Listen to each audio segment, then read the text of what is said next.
नमस्कार फ्रेंड्स, मी ॲडव्होकेट संजय गुरव. आज आपण भारतीय न्याय संहिता BNS या कायद्यातील कलम 55 या कलम 55च्या तरतुदी आज आपण सविस्तरपणे समजून घेणार आहोत. तर भारतीय न्याय संहिता BNS कायद्यातील कलम 55 हे जुन्या भारतीय दंड संहिता IPS मधील कलम 89शी संबंधित आहे. हे कलम सामान्य अपवाद जनरल एक्सेप्शनमध्ये अंतर्गत येते आणि मुख्यत्वे बालक, चाइल्ड किंवा विकृत मनाच्या व्यक्तीच्या पर्सन ऑफ अनसाऊंड माइंड संरक्षणाद्वारे गार्डियन किंवा त्यांच्या संमतीने त्यांच्याच फायद्यासाठी सद्भावनेने केलेल्या कृत्याला कायदेशीर संरक्षण देते. कलमाचे नाव आहे संरक्षकाद्वारे किंवा संरक्षकाच्या संमतीने बालक किंवा विकृत मनाच्या व्यक्तीच्या फायद्यासाठी सद्भावनेने केलेले कृत्य. कलम काय सांगते, हे तरतूद काय आहे? 12 वर्षाखालील बालकाच्या किंवा विकृत मनाच्या व्यक्तीच्या फायद्यासाठी त्याच्या संरक्षकाने म्हणजेच गार्डियनने किंवा कायदेशीर ताबा असलेल्या अन्य व्यक्तीने किंवा त्यांच्या प्रत्यक्ष व अप्रत्यक्ष संमतीने सद्भावनेने केलेली कोणतीही गोष्ट त्यामुळे होणाऱ्या किंवा होऊ शकणाऱ्या कोणत्याही इजेमुळे गुन्हा ठरत नाही. तर अटी आणि मर्यादा काय आहेत? तर पहिली अट आहे, हे संरक्षण जाणून बुजून मृत्यू घडवून आणण्यास किंवा मृत्यूचा प्रयत्न करण्यास लागू होणार नाही. दुसरी अट आहे, मृत्यू किंवा गंभीर दुखापत टाळणे किंवा एखाद्या गंभीर आजार किंवा अपंगत्व बरे करणे या व्यतिरिक्त इतर कोणत्याही हेतूसाठी म्हणजेच मृत्यू होण्याची शक्यता आहे हे माहीत असताना केलेले कृत्य या कलमात बसणार नाहीत. तिसरं आहे, मृत्यू किंवा गंभीर दुखापत टाळणे किंवा गंभीर आजार बरे करणे या व्यतिरिक्त केवळ स्वच्छने गंभीर दुखापत ग्रीवियस हर्ट करणे या किंवा त्याचा प्रयत्न करण्यास हे संरक्षण मिळणार नाही. चौथा आहे, हा अपवाद अशा कोणत्याही गुन्ह्याच्या चिथावणीला अबेटमेंटला लागू होणार नाही ज्या गुन्ह्याला हे कलम थेट संरक्षण देत नाही. सोप्या शब्दात समजून घेऊया. स्पष्टीकरण काय? लहान मुले म्हणजेच 12 वर्षाखालील किंवा मानसिकदृष्ट्या आजारी व्यक्ती स्वतःच्या आरोग्याबद्दल किंवा फायद्याबद्दल स्वतः निर्णय म्हणजे संमती घेऊ शकत नाहीत. अशा वेळी त्यांच्या आईवडील किंवा संरक्षक किंवा डॉक्टर त्यांच्या फायद्यासाठी काही कठोर निर्णय घेतात. जर त्या निर्णयामुळे किंवा कृत्यामुळे मुलाला किंवा रुग्णाला काही इजा झाली तर कृत्य करणाऱ्याला कायदा गुन्हेगार मानत नाही, कारण त्यामागे सद्भावना असते. उदाहरणे समजून घेऊया. वैद्यकीय शस्त्रक्रिया. हा 7 वर्षाचा मुलगा एका गंभीर आजाराने ग्रस्त आहे.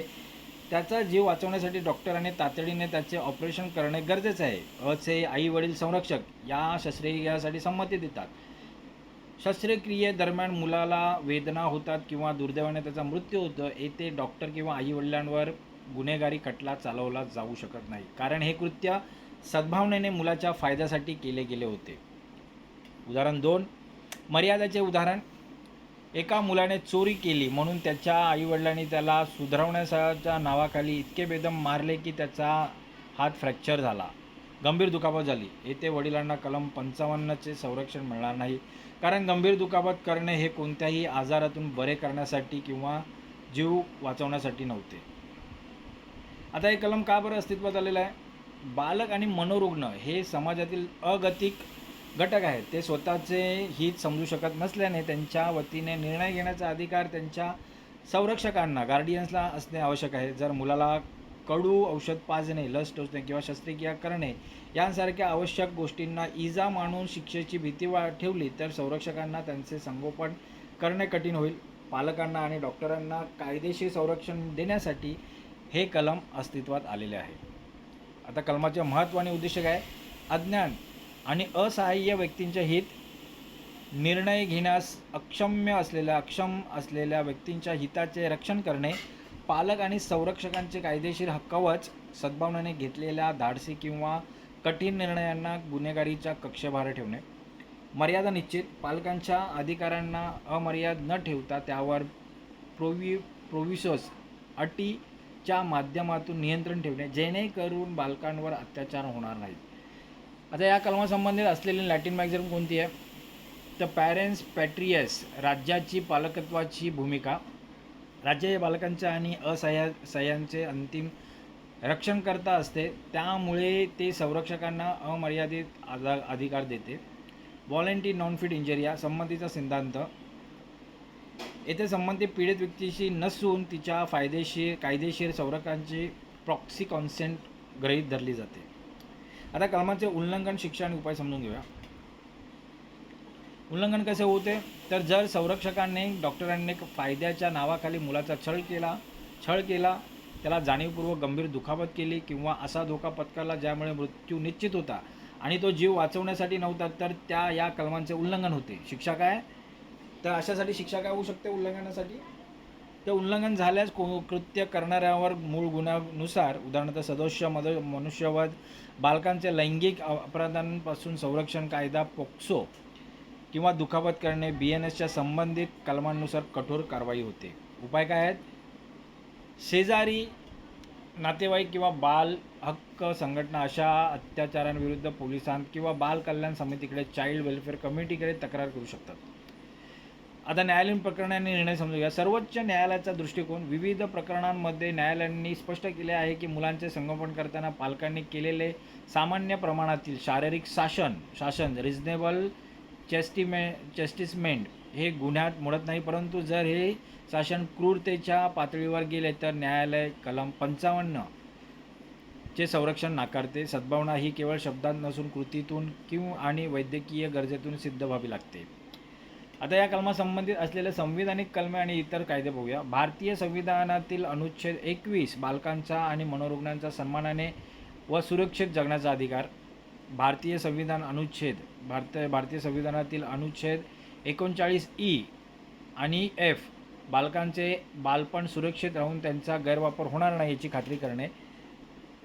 बाल न्याय कायदा ज्युव्हिनाइल जस्टिस ॲक्ट 2015 बालकांवर होणाऱ्या क्रूरतेबद्दल क्रुएल्टी टू चाइल्ड शिक्षेची विशेष तरतूद या कायद्यात आहे. मानसिक आरोग्य सेवा कायदा 2017 मनोरुग्णांच्या हक्कांचे आणि त्यांच्या संरक्षकांचे जबाबदाऱ्यांचे नियमन करतो. आता या कलमाची समीक्षा कशी आहे? हे कलम अत्यंत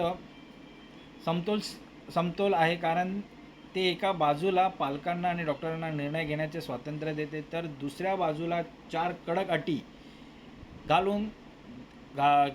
अटी घालून देऊन बालकांचा आणि मनोरुग्णांचा छळ थांबवते. मात्र घरगुती हिंसाचार किंवा बालमजुरीच्या काही प्रकरणांमध्ये या कलमाचा गैरवापर करण्याचा प्रयत्न केला जातो, जेथे सुधारण्याचा हेतू असल्याचे खोटे दावे केले जातात.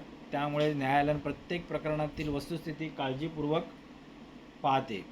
तपासते.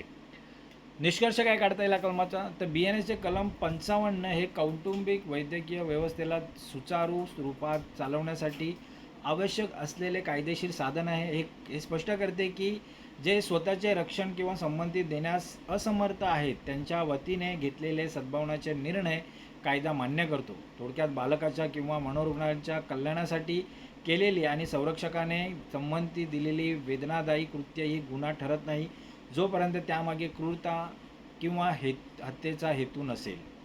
तर मित्र, आज आपण भारतीय न्याय संहिता या कायद्यातील कलम 55च्या तरतुदी आज आपण सविस्तरपणे समजून घेतलेल्या आहेत. हे कलम अधिक चांगल्या प्रकारे समजून घेण्यासाठी हा व्हिडिओ तुम्ही वारंवार पहा, जेणेकरून ह्या कलमाच्या तरतुदी तुम्हाला अधिक चांगल्या प्रकारे समजतील. असेच कायदेविषयक ज्ञान मिळवण्यासाठी, कायदेविषयक माहिती मिळवण्यासाठी आमचं चॅनल सबस्क्राईब करा, लाईक करा, शेअर करा आणि आपल्या प्रियजनांना, मित्रांना फॉरवर्ड करा, जेणेकरून त्यांचाही कायदेविषयक ज्ञान वाढेल, त्यांनाही कायदेविषयक माहिती मिळेल. तर आज आपण इथंच थांबूया. धन्यवाद.